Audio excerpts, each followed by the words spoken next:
On today's wrestling news, AEW says no to Shane McMahon. A massive spoiler and title change on SmackDown tapings for next week. Vince McMahon's strange new rule about the New Day. And Ronda Rousey's Elimination Chamber match has been confirmed. Are you ready? Are you ready for the news time? Yes, my name is Phil Chambers and I'm joined by Gareth Morgan and Salty Sea Dog to talk all things wrestling news. But before we get into it, make sure you like the video, comment down below what you think of all of today's stories, subscribe to the channel, and links to each story is in the description below, so click the timestamps and off you go. But first up, Tony Khan was speaking to Sports Illustrated about a few things, but one of those things was the possibility of Shane McMahon in AEW. Could you imagine? It would be incredible. But I've got a quote from it, and he just says, "I'd certainly take the call. I'm sure he'd be an interesting person to talk to about wrestling. I'm not sure exactly if he would be a fit. I have not heard from him, and I don't expect to hear from him, but in this business, you never know." So it seems like the line of communication isn't open at the minute, and probably not going to be the best of fits in AEW, let's face it. But he's open to take the call, because it's Tony Khan, of course he is. He's open to take the call from anyone. He also went on to speak about Keith Lee's debut, and he was just amazed that WWE released him in the first place, and as soon as they did, he knew that he wanted him straight away, and he was really happy with how the debut came across.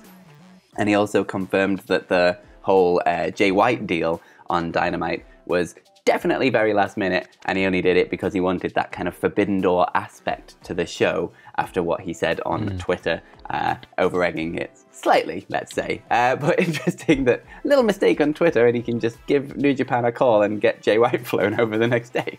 Yeah, I mean, as far as mistakes go, not a bad one, really, in the grand scheme of things. Really interesting that, in terms of a development, and the fact you've got a promoter that's so open with admitting, yeah, this was pretty last minute because I said something I probably shouldn't have, so I've got the ability to go, okay, I'll fulfill what I actually said. There we go. But I love these little Tony Khan like interview things where he does just sit there and just really give you a full inside baseball as to what's going down in AEW right now, especially with the Shane McMahon stuff. Any other promotion probably go, oh, just not mention that because that's a bit of a maybe sensitive subject and we just don't know what we can get away with it. He's just gone, yeah, I would chat to him. Don't know if he's gonna come though. It's fair enough. I don't think he'd be a fit here, but you know. But you would have that chat. I mean, I'd take that call. Do you know what I mean? You have a chat with Shane McMahon, just to pick his brain a little bit and say, how would you book a Royal Rumble, Shane? Give me your insight. How would you book a 30-man over the top rope thing if we were to do it in All Elite Wrestling? I don't know if I'm asking that specific question. No, he's more than qualified, Phil. All right, I know his history, but it's interesting, and they're great. So go and check that out if you can. If you've got a few minutes to spare and you love this Saturday, Sunday, whatever day you're watching this, go and check it out. But in terms of big things that have actually happened, like not like things that are being maybe pitched and talked about for the future. A huge thing happened last night when it pertains to a SmackDown episode that actually hasn't been aired officially yet. I know we're going in weird little circles and loops and crazy stuff for this, but spoiler alert. There's a spoiler. Like you said, there's a big old spoiler. Something big. If you don't want to know, click the timestamp and go to the next story. Run away from these words because we have a new Intercontinental Champion, Sami Zayn is your new Intercontinental Champion. He had a match with Shinsuke Nakamura, which was made official to be happening on last night's SmackDown that taped and came out to the world, and they said that match is going to happen next week. It obviously happened this week because they've got the Elimination Chamber next Saturday, so they're being kind to their athletes. I like this. They've not just made them do a SmackDown and then fly out to Saudi the next day and do all that stupid stuff. They've not done that. They've done the match, and a picture that was leaked onto social media shows Sami Zayn with the IC title. So he's either won it or he's not won it and he's running out with the belt. We don't know, but it looks like he has won this thing. It looks like that is official, and thus ends one of the most depressing Intercontinental Championship reigns I believe we've had for quite some time. That was Nakamura's. He didn't do anything, did he? And there were some weeks where he didn't even come out with the belt. He just, I don't know why. I don't know why they did this. I love Nakamura. Would have loved a great long run where he could have defended the belt week after week. I know he had a bit of an injury at some point throughout that reign, and that hampered whatever was maybe set to go down. But the fact that we didn't have, I don't think we had an Intercontinental Championship match on a pay-per-view after WrestleMania. That was last April, Phil. Like that's way too long. And hopefully, like Zayn defends that title against Johnny Knoxville at WrestleMania. You know, something like that. Anything, yeah. Like that would make like Zayn 2 for 2 for celebrity stuff at Mania, because then he had the Jake Paul stuff last year.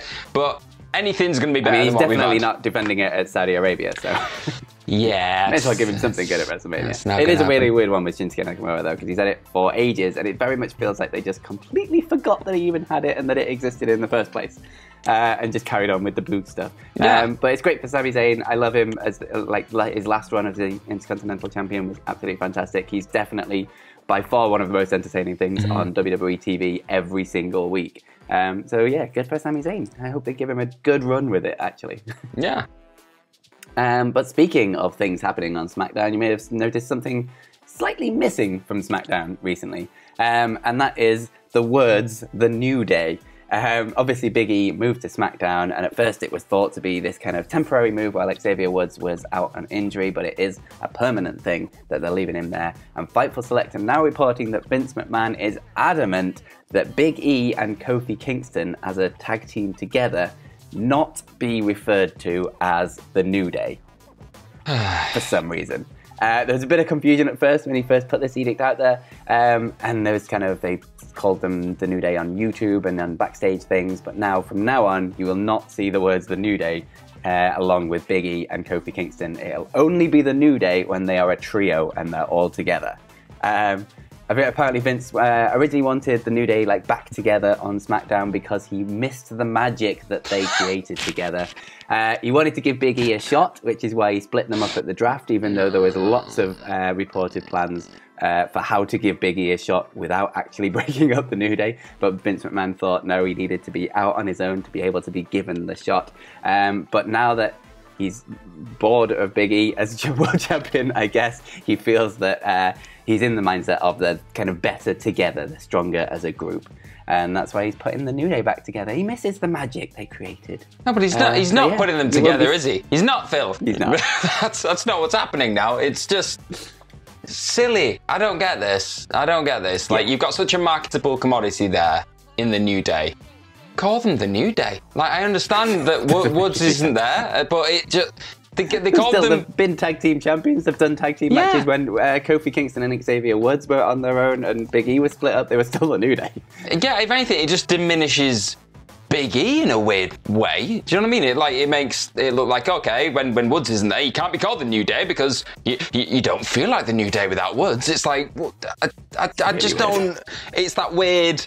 Vince McMahon woke up one morning going, oh, no, we can't do that. And it's just like, okay, fine, Vince. You're paying the bills. Let's do it. But it definitely feels like another nail in the coffin of the sort of Big E main event level push as well, because this is like, you're back to the New Day. Like, we've done your little push. Yeah. We're done with that now. Let's go back to a tag team and create some magic together. Yeah, I mean, probably in the mid card. And it was sad. I watched SmackDown last night, and it's Big E's a professional. He's going to keep doing what he does, and he's going to keep going out there and giving the best performance he can. But you could just see there's just that little light died in his eyes a little bit, and he's just like, he's doing his things, and it just feels like he's not going. He never goes through the motions. He doesn't. But it's just that thing of the spark's gone a bit now. You can see he's feeling a bit like, I've just been thrown back into this again. But he must love working with Kofi. They makes the best buddies. Like, if any chance they get to work together, I bet he's over the moon. But it's like, I was WWE champion about a month ago, and now I'm fighting Los Lotharios and we're getting beaten on SmackDown by a roll-up, and it's like, come on, guys. Like, we need to make some stars. That's the aim of the game, and you got one. You had a massive one, a crossover star. He's popping up in boxing events. He's introducing Tyson Fury and Deontay Wilder into the heavyweight fight, and now he's... Well, I don't know what he's doing. It's just sad. It's sad. But speaking of crossover stars that seem to actually be presented in the way they should be, we're going to talk about Ronda Rousey, because she popped up on SmackDown last night. She just beat the piss out of Sonya Deville and everyone else again. And it's now been confirmed that she's going to have her first match away from the Royal Rumble. Let's call this like a first official match since her return to WWE at that event. She's going to have a tag match alongside Naomi. She's going to be tag teaming with her to take on Charlotte Flair and Sonya Deville. It's going to be big. It's going to be dramatic. It's going to be Saudi craziness at the Elimination Chamber. And yeah, this all comes back after Mr. McMahon called out Sonya Deville and said, like, stop abusing your power and all this stuff. Like, that was read out in an email by Adam Pearce on SmackDown. And she was in a sling. She was like, oh no. And then just things devolved into chaos again after the Charlotte Flair-Naomi match, which was quite good for the SmackDown Women's Championship, the main event on SmackDown last night. Check that out if you've not already. And now that's what's going to happen. Elimination Chamber's got like a SmackDown big marquee women's match now to go along with the Raw one that you've got Becky Lynch against Lita, and obviously the Elimination Chamber to decide Becky Lynch's contender at WrestleMania. Couldn't get the word out there. But that's yeah, we've got 3 pretty stacked women's matches going down in Saudi Arabia. What a world. What a crazy world. I know, right? Looks quite good. Yeah. Not sure how they managed to sneak Sonya Deville past the Saudi Sports Authority, but we'll have to wait and see what happens with that one. But yeah, it's good. It's progress, I guess. I mean, they're still getting paid a ridiculous amount of money by a terrible government to do all these shows. But yeah, it is progress, I guess. Did I read somewhere that, I believe, just as a quick sidebar, that Saudi Arabia shows, like each one of these shows, WWE get paid 3 times more than what the gate is for every single WrestleMania? $50 million per show, 3 times the highest ever WrestleMania profits. Yeah. In total, it's 10% of their annual revenue. Yeah. That's why they're doing this. They're going to keep doing this. It's for money. They're going to keep doing this, guys. It's yeah. Oh my God. But moving over to your Twitter questions to end the video. The first one comes from Eddie Zamory, who says, what wrestling theme song do you think is underrated that fans don't listen often enough? Holla. No. Sorry. Stop that. It's an impulse, Phil. I really like MVPs, and I don't feel like we've heard it in quite some time. The tick, tap, hear the clap, dig it, dig. That's probably not even the right words, but you know what I mean. The I'm coming. That one, yeah. Don't shout that out of context in the middle of your house. So I mean, Via needs to listen to it, probably. Hey, he did. He came to main event. Did you not see it? He did. It's great. I miss his entrance tunnel thing, the big blow-up entrance tunnel too. That was really good. I missed that. That was great. Fair enough. I'm going to go with all of the Hollies, Hardcore Holly and Crash Holly's music, and obviously Molly Holly's music. There we go. All of the Hollies music is all really, really good. I used to use Hardcore Holly's and Crash Holly's music all the time for my Creator Superstars on the SmackDown Just Bring It and things. Yeah, they're just really good songs. Very interesting. I used to use Molly Holly's, weirdly, as it goes. Don't laugh too loud, Phil. The next question comes from the Forbidden Dark, who says, hey guys, and Salty, do you think AEW should be building a serious contender to eventually dethrone Jade Cargill? And if so, who? I think they should. But we're talking some long build, because like Jade Cargill needs a big old, long, dominant title reign here with this TBS Championship to put it on a real pedestal, like something that you really have to fight to attain. It can't just be like, oh, a month later somebody else is beating her for it and it's a hot potato belt. You don't want that. That's just not good for anyone.